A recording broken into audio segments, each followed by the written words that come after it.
Hello guys, આજે આપણે બનાવી જઈ રહ્યા છીએ સંભાર. સંભાર બનાવવા માટે અહીંયા અમે દૂધી, રીંગણ, સળગવો અને બટાકા લઈ લીધા છે.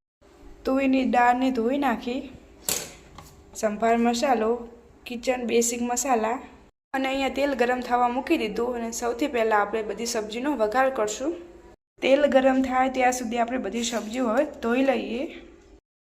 રાઈ નાખી દઈએ. અહીંયા આપણી રાઈ ફૂટી ગઈ. હવે બધી સબ્જી આપણે નાખી દઈએ. હવે આપણે સબ્જીમાં મસાલો કરી નાખી. હળદર, મીઠું,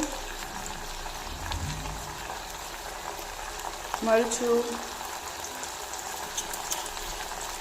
થોડો ગરમ મસાલો, સંભાર મસાલો. આને હવે આપણે સારી રીતે મિક્સ કરી લઈએ.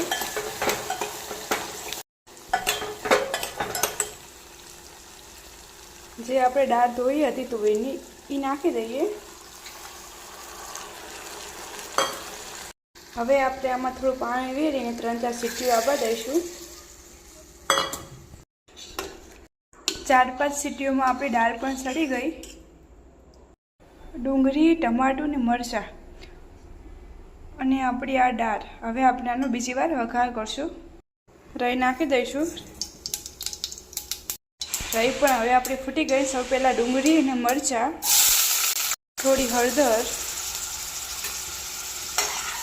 સારી રીતે મિક્સ કરીને સારી રીતે આપણે હવે ડુંગળીને ચડવા દઈએ. આપણે આમાં ટમાટર નાખી દઈએ.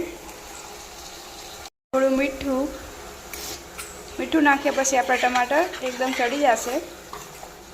થોડું મરચું, સંભાર મસાલો,